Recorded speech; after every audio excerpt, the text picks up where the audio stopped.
संजीवनी TV उन सभी महिलाओं को सुपर वुमन की उपाधि से सम्मानित करता है जो एक पूर्णकालिक गृहिणी होने के साथ साथ व्यवसायिक या सामाजिक या दोनों की जिम्मेदारियों को सफलतापूर्वक निभाती हैं।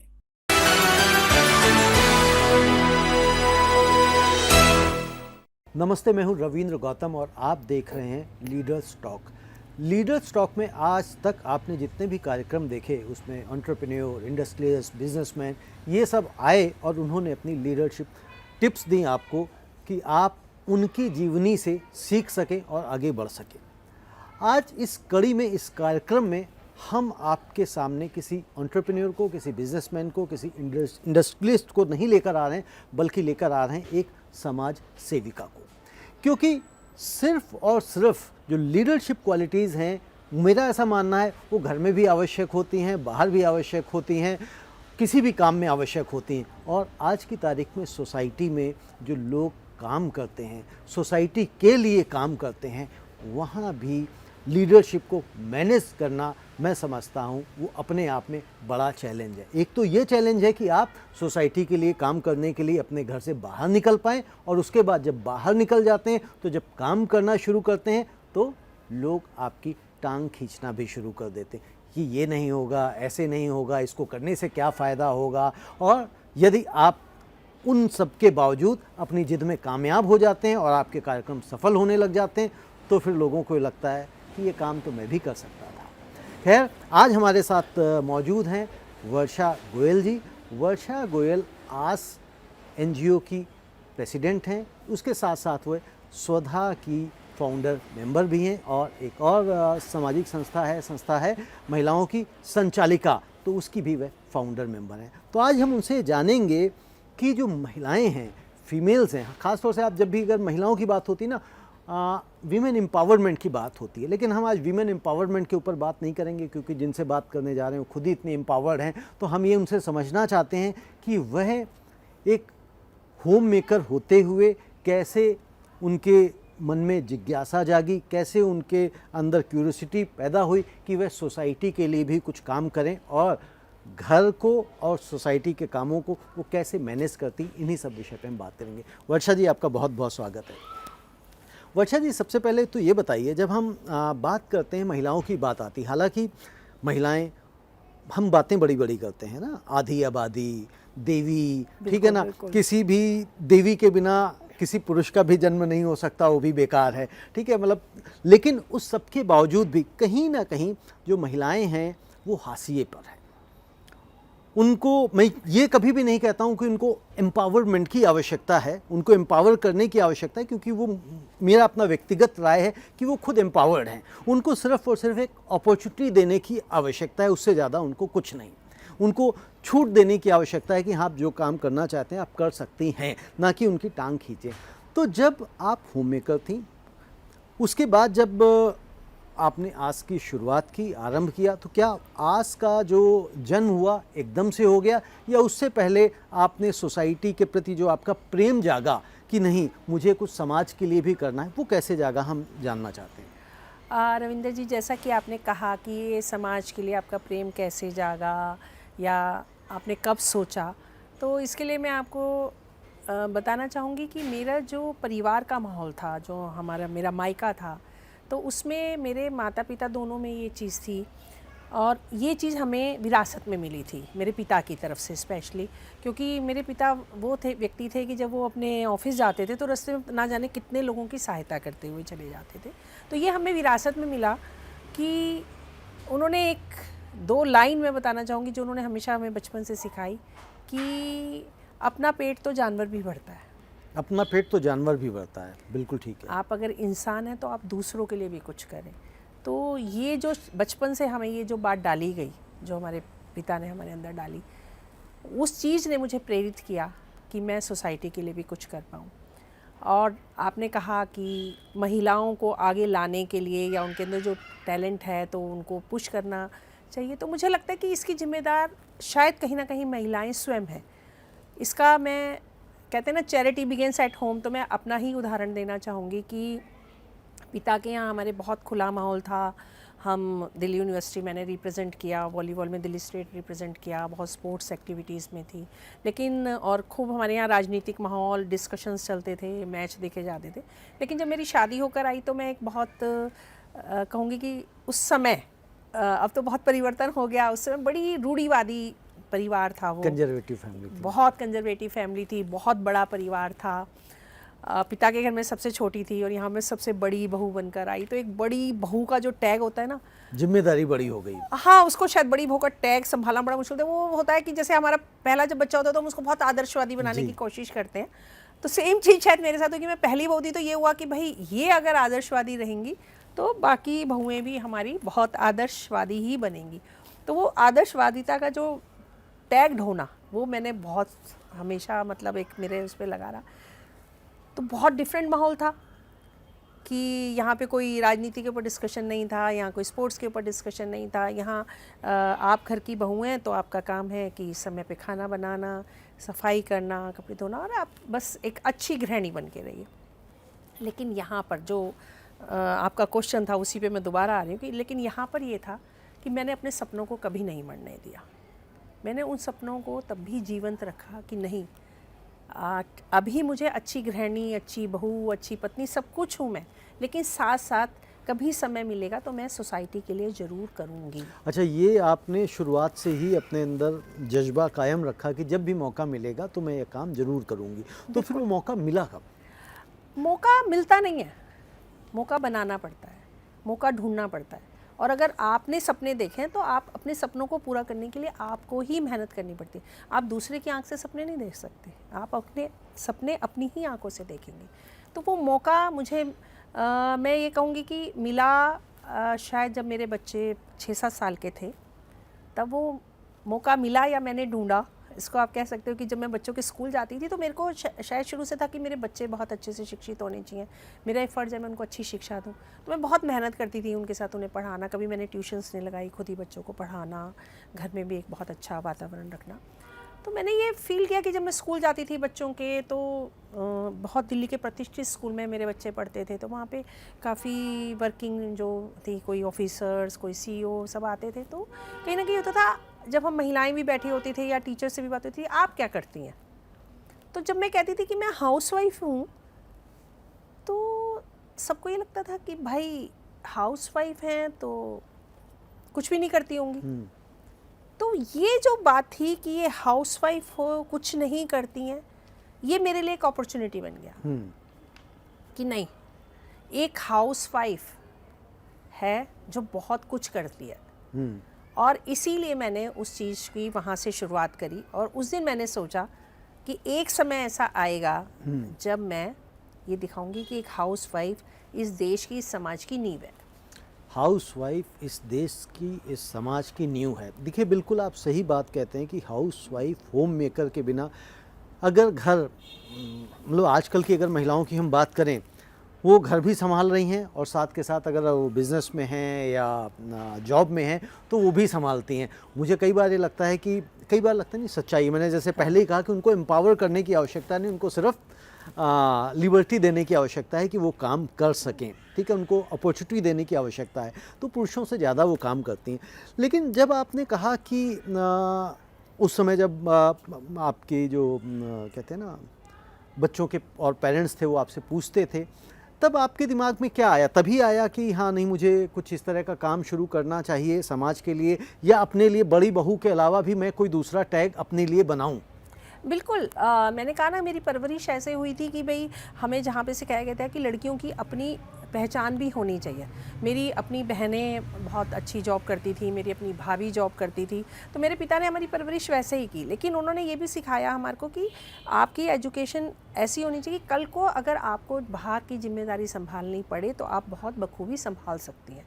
और उसी चीज़ ने मुझे प्रेरित किया कि अब जैसे जैसे मुझे लगता गया कि अब घर में जिम्मेदारी के साथ साथ मैं बाहर भी समाज के लिए भी कुछ कर सकती हूँ, तब मैंने अपने लिए अपॉर्चुनिटीज़ तलाश करनी शुरू करी। और जैसे कि मैंने कहा कि मेरे दिमाग में था कि मुझे हाउसवाइफ के लिए कुछ करना है, क्योंकि मैंने अपनी मदर को देखा था, वो हाउसवाइफ थी, लेकिन मुझे लगता है कि वो किसी भी रूप में किसी से कम नहीं थी। और अब तो आप मानते हैं कि सुप्रीम कोर्ट ने भी ये मान लिया है कि हाउसवाइफ किसी से कम नहीं है, हाउसवाइफ की अगर हम तनख्वाह अगर वो करते हैं निर्धारित, तो 50-60 हज़ार से नीचे उनकी तनख्वाह भी नहीं होती।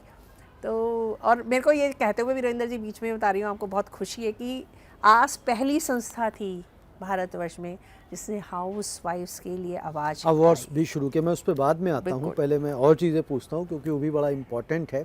वर्षा जी, जब आप हाउसवाइफ की बात करते हैं, होम मेकर्स की बात करते हैं, महिलाओं की बात करते हैं, आपकी जो आस एनजीओ है वो आई थिंक एजुकेशन में बच्चों के लिए काम बिल्कुल। करती है, और आप मुझे बता रही थी कि भाई आपने ये सोचा कि भाई परसेंटेज तो इम्पॉर्टेंट है बट उससे कहीं ज़्यादा इम्पॉर्टेंट है पर्सन। बिल्कुल। ठीक है, तो वो आइडिया आपको क्यों आया, कैसे आया, और उसके लिए आपकी संस्था ने क्या काम किया? देखिए, जैसे समय जैसे परिवर्तित होता है तो आपकी सोच परिवर्तित होती है। जब आस का 2005 में जन्म हुआ तो उस समय हमारे बच्चे छोटे थे, स्टूडेंट थे, तो मेरे आस इर्द गिर्द वही माहौल था। मैं बहुत सारे पेरेंट्स से मिलती थी, स्कूल जाती थी, और न्यूज़पेपर में यही हो रहा था कि आज बच्चों के 95% आए, स्कूल में एडमिशन नहीं मिला, उस कॉलेज में एडमिशन नहीं मिला, बच्चों ने सुसाइड कर लिया।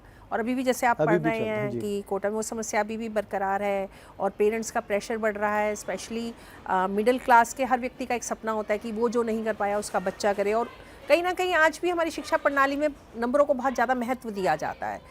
तो वो जो नंबरों का महत्व था वो पेरेंट्स के सिर पर इतना हावी हो जाता था कि हमें पता भी नहीं लगता था वो कब बच्चों के तनाव में आ जाता था। और उसमें शायद मैं भी भागीदार थी। मेरे को भी ये टारगेट रहता था मेरे बच्चों के कितने मार्क्स आएंगे, 95 आ गए तो एडमिशन नहीं होगा, 98%। जैसे कि मेरे को याद है अभी भी कि जब हमने छोटे वाले बेटे को कहा कि अगर तुम्हें श्री राम कॉलेज में एडमिशन लेना है तो तुम्हें 97-98% मार्क्स लाने ही पड़ेंगे, 96% मार्क्स लाने ही पड़ेंगे। और मुझे आज भी याद है जब उसके 97% मार्क्स आए और उसको श्री राम कॉलेज में एडमिशन नहीं मिला तो उसने मेरे को बोला था कि अब तो मैं इतने मार्क्स ले आया तो फिर मुझे एडमिशन क्यों नहीं मिला। तो उस माहौल को देखते हुए, उस समय की परिस्थिति को देखते हुए मुझे लगा कि हमें इस पर काम करना चाहिए कि आप इतना परसेंटेज के पीछे भाग रहे हैं तो हम कहीं ना कहीं ये भूलते जा रहे हैं कि हमारे बच्चे परसेंटेज की रैट रेस का हिस्सा हो गए हैं। उनको हायर पर्सन बनाने की भी ज़रूरत है। हायर पर्सन बनाने की भी आवश्यकता है। बिल्कुल। और ये बात ठीक है कि हम नंबर के पीछे ही भागते रह जाएंगे। जैसे आपने कहा कि बच्चे को आपने बोला 96-97% नंबर आएंगे तो तुम्हें श्री राम कॉलेज में मिलेगा एडमिशन, और उसके बाद उस बच्चे के नंबर भी आ गए लेकिन एडमिशन फिर भी नहीं मिला।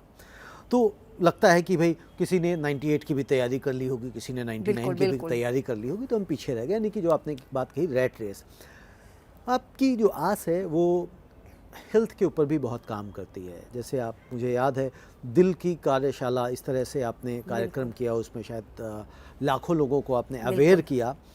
तो वह ख्याल क्यों आया कि भाई आपको लोगों को अवेयर कर देने भर से इस बीमारी से हम कमी ला सकते हैं?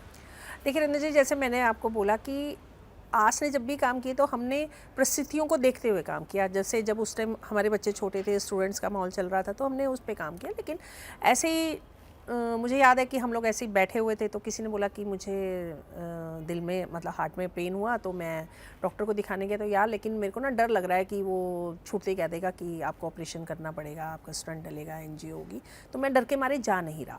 तो मुझे लगा ये कोई समस्या का शायद समाधान नहीं है कि आप डर के मारे डॉक्टर के पास नहीं जा रहे। लेकिन उनकी सिचुएशन में मुझे ठीक लग रही थी। उन्हें ये लग रहा था कि मैं डॉक्टर के पास जाते ही शायद मेरा बहुत मोटा बिल बन जाएगा और पता नहीं मुझे किस चीज़ का सामना करना पड़े। तो हमने सोचा कि ऐसा क्या है, किस तरीके से लोगों के इस डर को दूर भगाया जाए, किस तरीके से लोगों के लाइफस्टाइल को ठीक किया जाए कि वो अपने हार्ट को लेके इतनी चिंतित ना हो। उस समय शायद हार्ट की, और आज के टाइम में भी, लेकिन आज शायद बाईपास और वो सब बहुत लोगों को इजी फिर भी हो गया है। आज से 20-30 साल पहले मुझे लगता है कि बाईपास होना अपने आप में एक बहुत बड़ी वो माना हाँ, उपलब्धि बिल्कुल मानी बिल्कुल जाती लगता थी। था कि हाँ पता नहीं क्या हो गया। तो ये हमारा सौभाग्य था कि हमें उस दौरान डॉक्टर विमल छाजड़ मिले। तो उन्होंने हमें बताया कि किस तरीके से वो लाइफस्टाइल को ठीक करके हार्ट के पेशेंट्स को ठीक करते हैं, और उसमें सिर्फ बहुत कम आर्थिक रूप से उनको वो करना पड़ता है, लेकिन छोटे छोटे टिप्स हैं जिसके थ्रू वो लोगों को ठीक करते हैं। तो यानी कि लाइफ स्टाइल अपनी ठीक कर लें, और वही क्योंकि इन डिजीज़ को कहा भी लाइफ स्टाइल डिजीज़ ही जाता है कि बिना घी तेल का हाँ, खाना कैसे खाना, और कि आपको स्टंट की और इसकी प्रॉब्लम ही नहीं आए। तो हमने डॉक्टर विमल छाजड़ के साथ बहुत अवेयरनेस प्रोग्राम्स किए, कैंपेन किए, कैंप लगाए, सेमिनार्स किए, तो उसकी वजह से लोगों को काफ़ी फ़ायदा हुआ। बहुत। और जाहिर सी बात है, कई बार ये छोटी छोटी जो अवेयरनेस के प्रोग्राम्स होते हैं वो लोगों में बदलाव लेके आते हैं। हमारे कुछ वॉलंटियर्स ने तो घर घर जाके बिना घी तेल का खाना बनाना भी सिखाया कि जिस तरह से आपने कहा और आप लोगों ने शुरुआत करी कि भाई लोगों को अवेयर किया, तो इसमें आपने कहा कि भी खाना बनाना भी सिखाया। तो खाना बनाना कौन, डॉक्टर साहब सिखाते थे या उसके लिए अपने डाइटिशियंस रखे? डॉक्टर साहब जिनसे बनवाते थे, जो जब हम कैंप लगाते थे तो हम बिना घी तेल का खाना बनवाते थे और वहाँ लोगों को हम बताते थे कि बिना घी के हलवा कैसे बन सकता है, बिना घी के पकौड़ी कैसे बन सकती है। तो लोगों ने कहा कि भाई ये हमें सीखना है, तो उसके लिए मैंने कुकिंग क्लास अरेंज करी।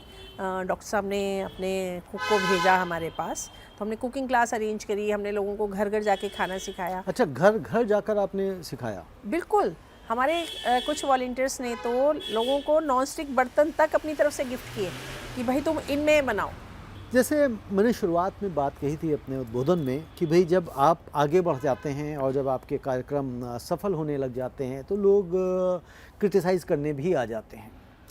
तो एक आपका जो सफल बड़ा बेंचमार्क, लैंडमार्क आपकी संस्था है क्या, हाउसवाइफ अवार्ड्स जो आपने किए थे, तो वह कार्यक्रम काफ़ी अच्छा खासा सफल भी था। थोड़ा सा पहले वो बताएं कि वो आइडिया आपके दिमाग में क्यों आया कि हाउसवाइफ को अवार्ड देने चाहिए एक, और हाउसवाइफ्स के जो अवार्ड्स दिए गए उसके लिए क्या पैरामीटर्स रखे गए, किन आधार पे उनको सेलेक्ट किया गया और कितने लोगों ने उस समय अप्लाई किया था? मैंने बताया कि मेरे को शुरू से ही था कि जब मेरे को लगा कि मेरे को अपनी पहचान ढूंढनी है, मैं क्या हूँ, और मुझे लगा कि हाउसवाइफ को पहचान क्यों नहीं मिल पाती। जब भाई किसी से पूछा जाता है भाई आपकी वाइफ क्या करती है, तो वो छूटते कहते हैं कुछ नहीं करती, घर में रहती है, या फिर उनका नाम क्या हो जाता है, मिसेस अरोड़ा, मिसेस चड्डा, मिसेस गुप्ता, मिसेस गोयल। तो कहीं ना कहीं हमारा शायद कुछ खोता चला जाता है और शायद हम इस चीज़ को पहचान भी नहीं पाते हैं। तो इसलिए मेरे को लगा कि नहीं, मुझे हाउसवाइफ्स के लिए कुछ करना है। तो मैंने हाउसवाइफ्स अवार्ड्स किए, क्योंकि मैं देखती हूँ बहुत सारी एंटरप्रेन्योर्स को, जैसे आपने शुरू में कहा, एंटरप्रेन्योर्स के अवार्ड हैं, डॉक्टर्स के अवार्ड हैं, टीचर्स के अवार्ड हैं, टीचर्स डे मनाया जाता है। तो मैं तो आज आपके कार्यक्रम के माध्यम से कहना चाहती हूँ, हाउसवाइफ डे मनाना चाहिए और इसकी आज शुरुआत करती है, और हम अपनी सरकार से भी अपील करेंगे कि वो हाउसवाइफ डे अनाउंस करें।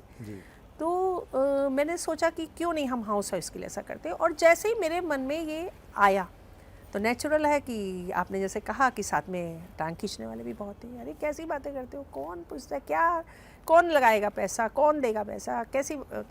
मुझे लगा कि नहीं, मुझे करना तो है, और मैं जब चलूँगी तो कुछ लोग चलेंगे, कुछ लोग चले भी, कुछ ने टांग खींची तो कुछ लोग चले भी। मुझे आज भी याद है कि जब मैं पहली बार किसी कॉर्पोरेट हाउस के पास गई कि भाई मुझे ये प्रोग्राम करना है और आप मेरे साथ आइए, तो उन्होंने बोला ये तो हो ही नहीं सकता, आप कैसी बातें करते हैं, हम इतने बड़े बड़े सेलिब्रिटीज़ के लिए इतनी वो लोग पैसा देते हैं या मॉडल्स के लिए देते हैं, आपकी हाउस वाइफ्स के लिए पैसा देगा कौन, कोई मोटी होगी, कोई पतली होगी, क्या आप किसको रैंप पे चलाएंगी वर्षा जी, कौन उनके लिए साड़ी ड्रेसेस स्पॉन्सर करेगा, कोई नहीं करेगा। तो आज मैं उनको ये कह के तो वहाँ से निकली कि नहीं, ये प्रोग्राम तो होके रहेगा चाहे कुछ भी हो। और मुझे आज भी याद है कि मैं गाड़ी में बैठ के थोड़ी देर रोई, मैंने बोला ये क्या हुआ, क्या वाकई उस टाइम मुझे, जो मैंने आपको बताया कि वुमेन सशक्तिकरण की सिर्फ हम बात करते हैं, ये वो लोग हैं जो खूब बड़े बड़े लेख छाप देते हैं वुमेन एम्पावरमेंट के नाम पर, कॉन्फ्रेंसेस कर देते हैं, सेमिनार कर देते हैं, लेकिन जब वाकई में उनको एम्पावर करने की बात आती है तो वो पीछे हट जाते हैं। बिल्कुल। तो फिर लेकिन उसी टाइम मैंने अपने आप को संभाला कि नहीं, ये तो सिर्फ शुरुआत है, आगे मुझे अपने आप को साबित करना है। और उसमें मैं चाहूँगी कि वीरेंद्र ने मेरे को पूरा सहयोग दिया। वीरेंद्र ने मुझे बोला कि नहीं, तुम्हारे मन में है, तुम शुरुआत करो और तुम चलो आगे, मैं तुम्हारे साथ हूँ। और जैसे कहते हैं ना कि एक सफल व्यक्ति के पीछे एक सफल नारी का हाथ होता है, तो मुझे लगता है कि ऐसा नहीं है, एक सफल नारी के पीछे भी सफल व्यक्ति का हाथ होता है। और वीरेंद्र ने इस चीज़ को बहुत अच्छे से समझा कि जब मैंने अपनी घर की जिम्मेदारियाँ बखूबी निभाई हैं, तो आज मेरा समय है कि मेरे को उनका साथ देना। बिल्कुल, ये वर्षा जी ने बड़ी अच्छी बात कही कि भाई जिस तरह से एक सफल पुरुष के पीछे सफल नारी का हाथ होता है, तो आपको ये भी समझना चाहिए एक सफल नारी के पीछे एक सफल पुरुष का भी हाथ होता है। और दूसरी जो बड़ी बात यहाँ भी बातचीत में निकल के आई वो यह आई कि जब हम विमेन एम्पावरमेंट की बात करते हैं तो विमेन एम्पावरमेंट की जो चर्चाएं होती हैं सिर्फ चर्चाएं होती हैं, कॉन्फ्रेंसेस में उसके लिए सेमिनार्स होते हैं, उसके लिए प्रोग्राम्स रखे जाते हैं और डिनर होते हैं, लंचेस होते हैं, लेकिन वीमेन को एम्पावर जब करने की बात आती है, नारे भी लगाए जाते हैं बड़े बड़े, तो लेकिन जब एम्पावर करने की बात आती तो हम अपने हाथों को पीछे खींच लेते हैं, तो इसके ऊपर भी समाज के लोगों को सोचना चाहिए कि सिर्फ यह विमेन एम्पावरमेंट के ऊपर कॉन्फ्रेंसेस सेमिनार करने से बात नहीं बढ़ेगी, बल्कि उनको आगे लाना होगा, उनको मौका देना होगा, क्योंकि जब तक आप मौका नहीं देंगे तब तक ये खोखले नारे ही रहेंगे और उससे हमारा जो चरित्र है वह भी उजागर होता है। वर्षा जी, सर्विकल कैंसर के ऊपर भी आपकी संस्था बहुत काम करती है, अवेयरनेस भी करती है, टीके भी लगवाती है। आपको आज की तारीख में क्या लगता है कि सोसाइटी में सबसे ज़्यादा कौन से क्षेत्र में काम करने की आवश्यकता है? समाज को कहाँ आप जैसे संभ्रांत लोगों की आवश्यकता है कि उस क्षेत्र में वो काम करें जहाँ बदलाव होगा तो वो समाज के लिए भी अच्छा होगा और देश के लिए भी अच्छा होगा?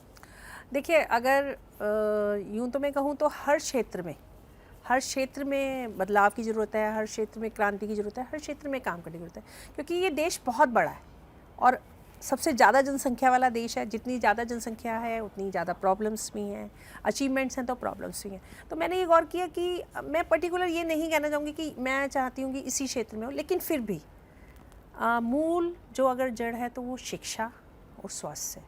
तो मुझे लगता है शिक्षा और स्वास्थ्य के ऊपर हमें सबसे ज़्यादा काम करना चाहिए, क्योंकि अगर व्यक्ति शिक्षित होता है तो वो अपने स्वास्थ्य का भी ध्यान रखता है, अपनी हेल्थ का भी ध्यान रखता है और वो अपनी हेल्थ पे देखिए आज आर्थिक रूप से भी शिक्षित व्यक्ति आर्थिक रूप से सक्षम होगा और स्वास्थ्य के लिए आर्थिक रूप से सक्षम होना भी बहुत ज़रूरी है।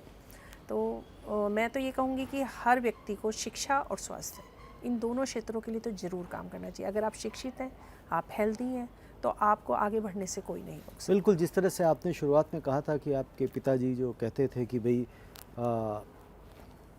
पेट तो अपना जानवर भी भर सकता है, इंसान वो है जो दूसरों के लिए भी ख्याल रखे, तो उसी तरह से मैं ये भी कहना चाहूँगा कि बिना विद्या के, बिना शिक्षा के मनुष्य जो है वो जानवर ही है। तो शिक्षा ज़रूरी है और शिक्षा अगर होगी तो वो स्वावलंबन भी बढ़ेगा और उसका कैपेसिटी भी बढ़ेगी और अपने लिए काम भी, नौकरी भी अच्छी तलाश कर सकेगा और अपने रोज़गार भी अच्छे कर सकेगा। बिल्कुल रविंदर जी, शिक्षा कभी बेकार नहीं जाती। इसका मैं अपने एक व्यक्तिगत उदाहरण दूंगी आपको कि हमारी भाभी को मेरे पापा ने शादी के तुरंत बाद बीएड करवाया। तो सबने बोला कि अरे क्या ज़रूरत है, बहुत अच्छा सब कुछ था, मेरे ब्रदर की जॉब बहुत अच्छी थी, क्या ज़रूरत है, और शादी के तुरंत बाद कि नहीं। तो पापा का ये था कि नहीं, हर व्यक्ति में इतना स्किल ज़रूर होना चाहिए, बेटियों में स्पेशली, कि कभी व्यक्ति ज़रूरत पड़े ज़िंदगी में तो वो जॉब कर सके। तो लेकिन उस टाइम सब अगेंस्ट थे, इवन मेरे ब्रदर भी, मेरी भाभी भी, लेकिन पापा ने कहा नहीं, पढ़ना तो पड़ेगा ही, चाहे कुछ भी हो जाए। उन्होंने उनको बीएड कराया और देखिए विडम्बना कहिए इसको भाग्य की कि शादी के 10 साल बाद जब मेरे भाई नहीं रहे तो उसी बीएड ने मेरी भाभी को जॉब दिलाई टीचर की, और ज़िंदगी भर उन्होंने बड़े गर्व के साथ अध्यापिका का फ़र्ज निभाया।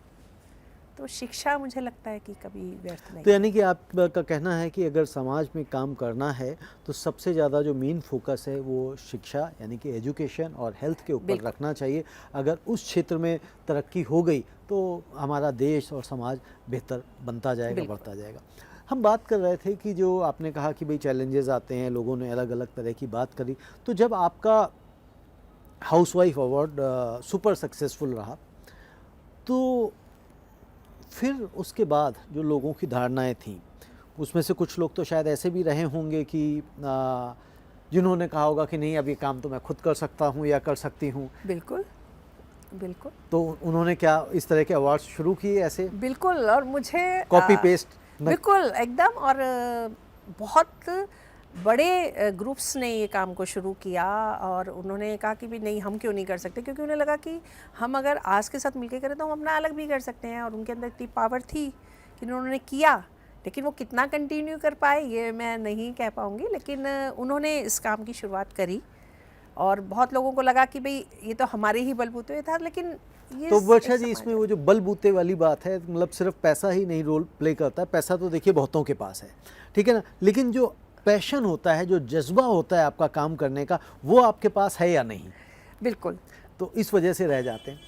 तो इसमें जैसे जब भी आप काम करते हैं, आज की तारीख में आप एक अच्छी समाज सेविका हैं और सोसाइटी के लिए काम कर रही हैं, अभी क्या आपको लगता है कि सभी लोगों को साथ लेके चलने में आप इतने वर्षों से काम कर रही हैं और बहुत सारे लोगों के साथ अभी भी वर्षों से जुड़ी होंगी, बट और सबका मतलब कहते हैं ना एक माइंडसेट भी ठीक होगा, वेवलेंथ भी मैच करती होगी, लेकिन उसके बावजूद भी क्या चैलेंजेस आते हैं? बिल्कुल आते हैं।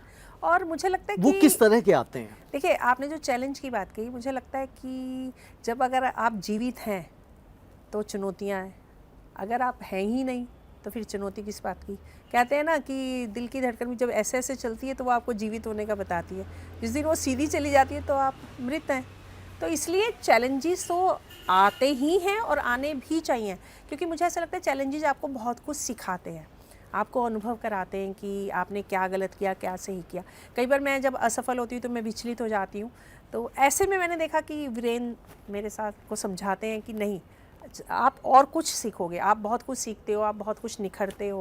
और भाई मैंने कुछ नहीं हुआ, अगर आप असफल हुए, फेलियर हुआ तो कम से कम एक्सपीरियंस लेके तो गए, आपको ये तो पता लगा कि भाई आप असफल क्यों बिल्कुल, हुए। बिल्कुल क्योंकि जैसे वो आइंस्टीन ने कहा था, किसी ने पूछा भैया आप इसमें भी असफल हो गए, कहते हैं हाँ मुझे 10,000 तरीके पता हैं कि इससे ये बिल्कुल। जो है ना काम नहीं बनेगा, तो उनको तो मुझे करने की आवश्यकता नहीं बिल्कुल है। बिल्कुल बिल्कुल वर्षा जी, जैसे हम बात कर रहे हैं कि जो होम मेकर्स के लिए, ख़ास तौर से हाउस वाइफ्स के लिए जैसे आप बात कर रहे हैं कि अगर उन महिलाओं को आगे आना है, समाज के लिए कुछ करना है, सोसाइटी के लिए कुछ करना है, जो ख़ास तौर से जिनके पास रिसोर्सेज अवेलेबल हैं, जिनके पास टाइम है, सब कुछ है, लेकिन उनके पास समहाउ कहीं ना कहीं उनके पास कॉन्फिडेंस लैक कर जाता है कि मैं कैसे शुरू करूं। वो किसी को देख के एस्पायर तो करती हैं कि नहीं मुझे भी हो सकता है, मैं ऐसा मानता हूं कि आपको देख के आपकी सोसाइटी में आपकी जो सहेलियां हैं, कई सारी सहेलियों को ऐसा लगता हो कि नहीं नहीं मुझे भी वर्षा जैसा कुछ करना हो है या करना चाहती हूं, लेकिन कई बार हो सकता है उनकी खुद की हेजिटेशन हो कि मैं वर्षा से कैसे बात करूं या मैं किसी और से कैसे कहूं, तो उनके लिए आप क्या कहना चाहती हैं? देखिए, मैंने आपको एक बात शुरू में कही कि खुद से प्यार करना ज़रूरी है। जब आप खुद से प्यार करेंगे तभी आप अपने अंदर विश्वास पैदा कर पाएंगे। सबसे बड़ी बात तो मुझे लगता है कि झिझक कुछ नहीं होती है, हमारी अपनी बनाई हुई ही अड़चन है ये। अगर आप अपने घर वालों से बात करते हैं, अपने बच्चों से बात करते हैं, अपने हस्बैंड से बात करते हैं, ऐसे ही आप खुद से बात करने सीखिए। अगर आपको लगता है कि ये चीज़ आपके लिए अच्छी है, और पता नहीं क्यों कहीं ना कहीं मुझे ऐसा लगता है कि मैंने इतना समाज में लोगों से मिली हूँ और इतना मतलब लोगों को जानती हूँ, अभी बहुत परिवर्तन आ गया समाज में। अभी शायद इतनी प्रॉब्लम्स नहीं है कि आपको बहुत दबा के, आपको बहुत कुचल के, और स्पेशली शहरों में अपर मिडिल क्लास में तो है बिल्कुल स्पेशली। अपर मिडिल क्लास और मिडिल मिडिल क्लास क्लास में भी में ऐसी को। मैंने अभी एक आपको बात कही थी, जब हम किट्टीज़ के लिए समय निकाल सकते हैं, जब हम क्लब्स के लिए समय निकाल सकते हैं, तो हम खुद के लिए समय क्यों नहीं निकाल बिल्कुल, जब सकते? किटी के लिए निकाल सकते हैं, क्लब्स के लिए निकाल सकते हैं, हो सकता है कि उन्हें लगता हो कि ये समय भी हमारे लिए है, लेकिन वह समय क्या क्वालिटी टाइम है, ये भी देखने वाली बात होगी। बिल्कुल, मुझे लगता है जो समय आप खुद को देते हो वो सबसे बड़ा क्वालिटी टाइम होता है, क्योंकि वो आपको सोचने के लिए मजबूर करता है।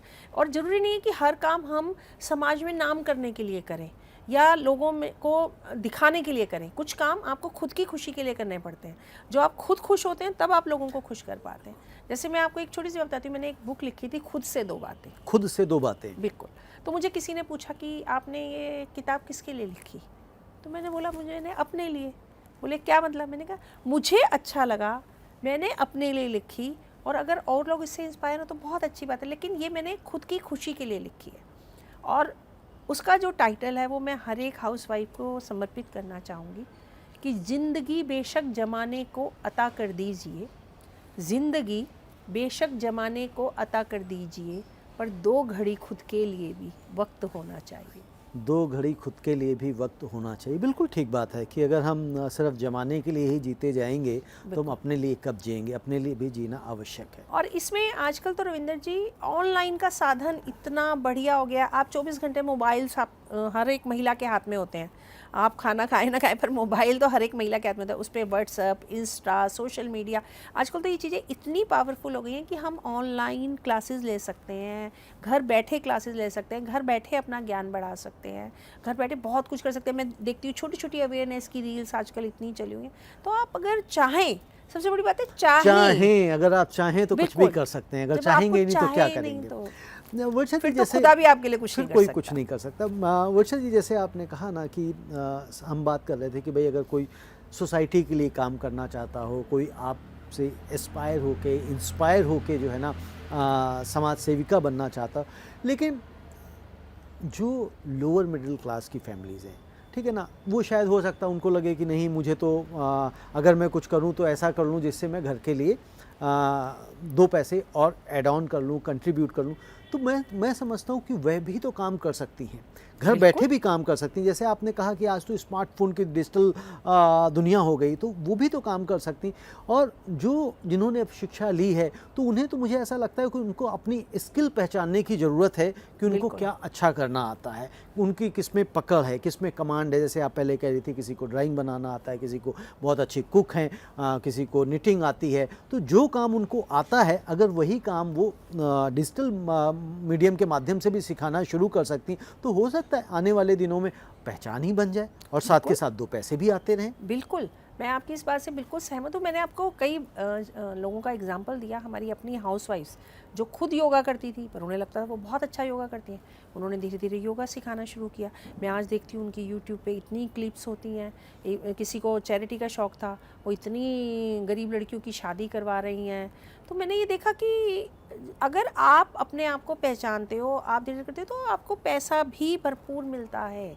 आप पैसा भी कमा सकते हो, आप अपना शौक़ भी पूरा कर सकते हो और आप अपनी पहचान भी बना सकते हो। अभी मैं किसी इंटरव्यू सुन रही थी कि उनको लोगों को शॉपिंग कराने का बड़ा शौक़ था, लोगों के साथ शॉपिंग कराने जाती थी। तो कहने लगी मुझे धीरे धीरे लगने लगा कि लोगों को मेरी चॉइस पे बहुत भरोसा है, लोगों को मेरी ख़रीदी हुई चीज़ें अच्छी लगती हैं। तो मैंने अपना शॉप खोल ली छोटी सी।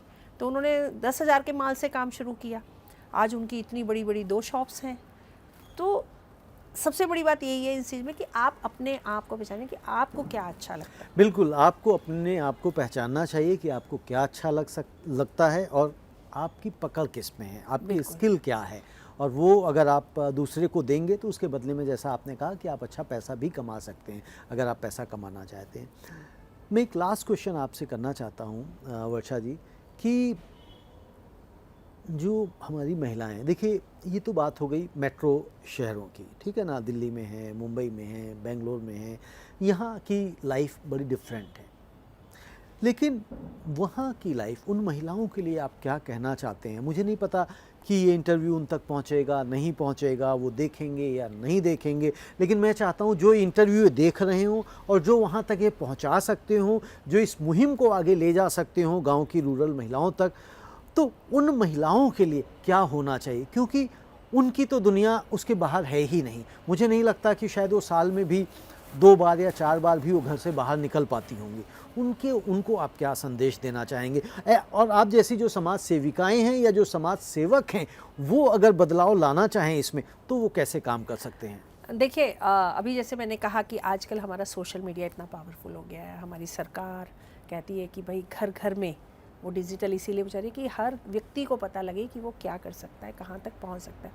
तो हमारी जो दूर दराज ग्रामीण महिलाएं हैं, तो उनके लिए मैं यही कहना चाहूँगी कि वो भी अपने आप को पहचाने। आजकल तो डिजिटल ने इतना नज़दीक कर दिया कि दूरियाँ मिट गई हैं, शहरों और गाँवों की दूरी बहुत मिट गई है। आप ये देखिए कि आज जिस ऑर्गेनिक के लिए हम भागते हैं, जिस हाथ से कुटे हुए मसालों के लिए हम भागते हैं, आज अगर कोई मेरे को बाज़ार में मसाला 100 रुपये किलो मिल रहा है और अगर मुझे पता लगे कि ये हाथ का कुटा हुआ मसाला 150 रुपये में मिल रहा है, तो मैं वो 150 रुपये वाला लेना ज़्यादा उसको वो दूंगी। अभी हम लोगों ने गाय, मेरी किसी ने गाय दान की, तो मैंने वहाँ देखा कि बहुत सारी महिलाएँ आई हुई थी। तो उन्होंने अभी होली पे जो गाय के उपले जलते हैं, तो उन्होंने उसी का कारोबार शुरू कर रखा था। वो तो ग्रामीण महिलाएँ थी। किसी ने अपनी गाय के दूध बेचने का काम शुरू कर रखा था। तो ग्रामीण महिलाओं के पास इतना सब कुछ है कि अगर वो चाहें, वो तो चाहें, बट उनको पता नहीं है ना कि उनके पास पावर क्या है, उनके पास शक्ति क्या है। उसके लिए तो आप जैसे लोगों को उन तक पहुंचना होगा ना, उनको बताना पड़ेगा ना। बिल्कुल रविंदर जी, उनकी शक्तियों को जगाना पड़ेगा ना। बिल्कुल, ये बात आपने बिल्कुल सही कही कि मैं भी हमेशा बात कहती हूँ ये बात कि जब नारी सशक्तिकरण की बात होती है तो मैं हमेशा ये कहती हूँ कि हम कब शहरों से गांव में जाएंगे। असली नारी सशक्तिकरण की ज़रूरत गांवों में है। गांव की महिलाओं को, गांव की बेटियों को ये समझाने की बहुत ज़रूरत है कि आपके पास जो है उससे भी आप बहुत कुछ कर सकती हो। ज़रूरी नहीं है कि अब आप सोचो अरे मैं 60 साल की हो गई अब मैं क्या कर सकती हूँ, 65 साल की हो गई अब मैं क्या कर सकती हूँ। अभी हमने जब अपना वुमेन एक्सीलेंस अवार्ड किया था तो हमने बिहार से महिला बुलाई थी, किसान चाची, जिनको अभी पद्मश्री भी मिला था। तो उन्होंने बड़ी अच्छी बात मुझे बोली कि मैंने कहा आपने कैसे शुरू किया ये ऑर्गेनिक खेती? तो बोली हमें तो कुछ नहीं पता था, हम तोरी और घिया उगा रहे थे। तो हमारे आसपास कहते थे चाची आपकी तोरी घिया तो बहुत मीठी होती है। बहुत इसमें स्वाद आता है। तो हमने बोला कि भाई हम तो ऐसे ऐसे करके खाद डालते हैं। तो धीरे धीरे लोग हमसे सीखने आने लगे और आप विश्वास नहीं मानेंगे, आज वो अपने ही गांव में क्या पूरे देश में किसान चाची के नाम से मशहूर है। चाची। तो आज किसान चाची जैसी बहुत सारी महिलाएं हैं जिनसे ग्रामीण महिलाएं इंस्पायर प्रेरित हो सकती हैं। बट बात वही आती, बार बार हो सकती हैं लेकिन उन तक वो चीज़ें पहुंचती नहीं हैं। तो वो पहुंचाने के लिए तो एक संगठन बनाना चाहिए। होगा संगठन बहुत सारे हैं, लेकिन उनको एम्पावर करने के लिए मुझे लगता है पहुंच नहीं पाते हैं लोग। क्योंकि आपको पता ही है कि जैसे हम लोगों ने बुंदेलखंड में कुछ गांव अडॉप्ट किए हैं, तो वहाँ की महिलाओं को जब हम वहाँ पहुँचे, वहाँ पे हमने सैनिटरी नैपकिन्स डिस्ट्रीब्यूट किए। तो जब हम उन्हें डिस्ट्रीब्यूट कर रहे थे तो जो वहाँ के मेल्स थे, पुरुष थे, वो उसको ले रहे थे, वो भी लेने लग गए। तो हमें बताना पड़ा, क्योंकि हमारे साथ वहाँ पे कोई फीमेल वॉलंटियर नहीं गई हुई थी कि बता सके। तो हमने उसको बताया कि भाई, हमने कहा हो सकता है किसी ने टीवी में इसका ऐड देखा हो, कुछ किया होगा, किसी को तो जानकारी होगी। तो हमने उठा के पूछा, हमने कहा भाई इसमें किस बच्ची को इसके बारे में पता है। तो एक बच्ची ने हाथ उठाया। तो हमने कहा बेटा तुम इनको सबको बताओ। तो जो बात आप कह रही हैं ना, उनको तो भी सैनिटरी नैपकिन से ही बड़ी दूर है, अनजान है। तो वहाँ तक पहुँचना, मैं समझता हूँ आप जैसे लोग अगर संगठित हों और इतनी बड़ी आपके पास टीम ऑलरेडी है, इतनी अलग अलग क्लब्स में आप जुड़ी हुई हैं संस्थाओं के साथ में, तो अगर उनको आप इंस्पायर करें कि वो गाँवों तक पहुँचें, तो मैं समझता हूँ ये महिलाओं की सशक्तिकरण की जो बात है वो वास्तव में पूरी होती हुई दिखेगी। बिल्कुल आप सही कह रहे हैं और इस बारे में हम विचार कर रहे हैं। अब आपको मैं क्या कहूँ, मिसेस गोयल कहूँ या वर्षा गोयल कहूँ?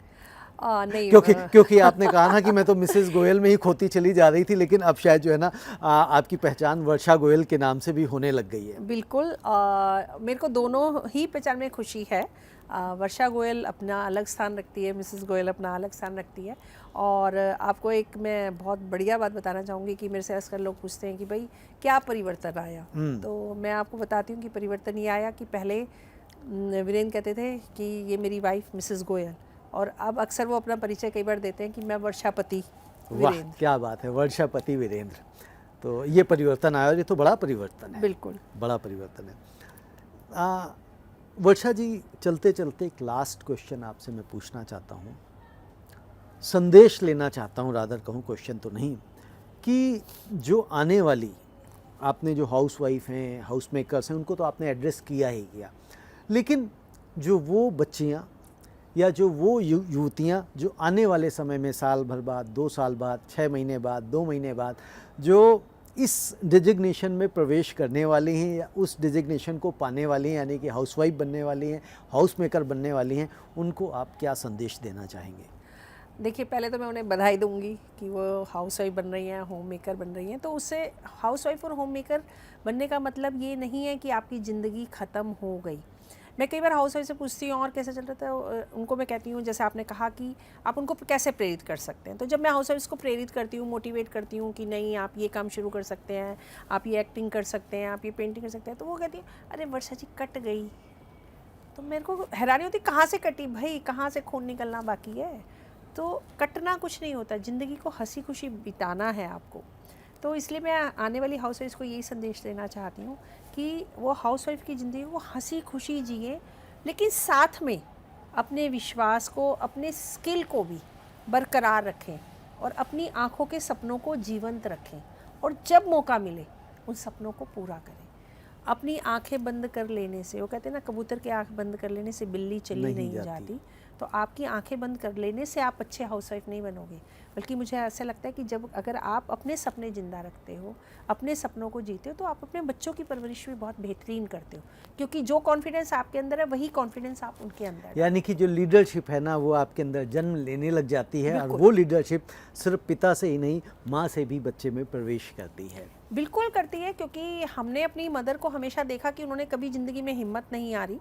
हर तरीके से, चाहे वो रिश्तेदारों का बैलेंस हो, चाहे बाहर का बैलेंस हो, उन्होंने बहुत बखूबी उसको निभाया, और मैंने कभी उनके माथे पे कोई शिकन नहीं देखी। तो मुझे लगता है कि अगर आप एक अच्छी हाउसवाइफ हैं तो आपके बच्चों की परवरिश भी अच्छी होगी, आपके घर का आसपास का माहौल भी अच्छा रहेगा, लेकिन साथ में आपका भी अच्छा रहना बहुत ज़रूरी है। आपका अच्छा रहना भी बहुत ज़रूरी है। बिल्कुल आपने ठीक कहा कि जब तक आप अच्छे नहीं होंगे तब तक आप दूसरों के लिए अच्छा नहीं सोच सकते। वर्षा जी, आप आपका हमसे बात करने के लिए बहुत बहुत शुक्रिया, धन्यवाद आपका। और हमारी शुभकामनाएं हैं कि आज आप समाज के लिए, आपकी संस्था समाज के लिए जिस तरह से काम कर रही है, मैं चाहता हूं उसकी थोड़ी सी स्पीड बढ़ाएं और रूरल एरियाज़ तक भी पहुंचें, तो हमें भी बड़ा गर्व होगा। बहुत बहुत धन्यवाद रविंदर आपका। जी। बस चलते चलते मैं हाउस वाइफ्स के लिए कहना चाहूँगी कि माना कि हम बहुतों से बेहतर नहीं, माना कि हम बहुतों से बेहतर नहीं, पर हमारी क्षमता किसी से भी कमतर नहीं। हम हिले तो हिल पड़ेंगे, हो गगनचुंबी कलश। नींव के पत्थर हैं हम, राह के पत्थर नहीं। नींव के पत्थर हैं हम, राह के पत्थर नहीं। बहुत खूब। दोस्तों, जो लोग इस कार्यक्रम को देख रहे हैं और ख़ास तौर से जो महिलाएं इस कार्यक्रम को देख रही हैं, जिस तरह से वर्षा जी ने कहा कि कट रही है, काटिए मत, जिए अपनी ज़िंदगी, क्योंकि कट तो सभी की जाती है। आप कुछ नहीं करेंगे तो भी कट जाएगी, लेकिन जब अपनी ज़िंदगी को आप जिएंगे तो आपको अपने अंदर जो एक नई ऊर्जा का संचार पैदा होगा ना, उसकी जो खुशी होगी उसकी बात ही कुछ अलग होगी। और कोई भी उम्र किसी भी काम के शुरुआत के लिए बड़ी या छोटी नहीं होती है। KFC के जो फाउंडर हैं, उन्होंने अपना KFC का जो ये बिज़नेस शुरू किया था 65 वर्ष की आयु में शुरू किया था। आप सोचिए, यदि वो सोचते कि अब तो मैंने कट गई है, अब तो मैं सीनियर सिटीजन से भी 5 साल ऊपर निकल आया हूँ, तो आज शायद हम KFC को नहीं सुनते, नहीं देखते। तो आइए मिलके, अगर आपके पास रिसोर्सेज हैं, आपके पास समय है, आपके पास टाइम है, आपके पास संसाधन है, तो क्यों ना हम समाज के लिए कुछ बेहतर करें।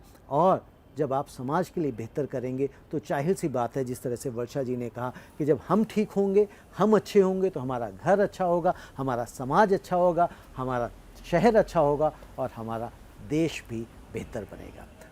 अगर आपके कोई भी प्रश्न हैं और यदि आपने भी कुछ जीवन में अचीव किया है, तो आप हमें जो ईमेल आईडी यहाँ पे आ रहा है उस पर आप अपना संक्षिप्त सा विवरण लिख भेजें और हम आपको जरूर कांटेक्ट करेंगे। धन्यवाद, नमस्ते। यदि आप भी एक ऐसी असीमित शक्तियों से युक्त महिला हैं, तो अपनी तस्वीर, नाम और काम की जानकारी 8860272727 पर व्हाट्सएप करें। हम आपकी कहानी को अपने पोर्टल पर प्रदर्शित करेंगे और आपको सुपर वुमन की उपाधि से सम्मानित करेंगे। आइए सभी महिलाएं एक दूसरे को प्रेरित करें और समाज को दिखाएं कि महिलाएं अबला नहीं हैं, बल्कि सबला हैं।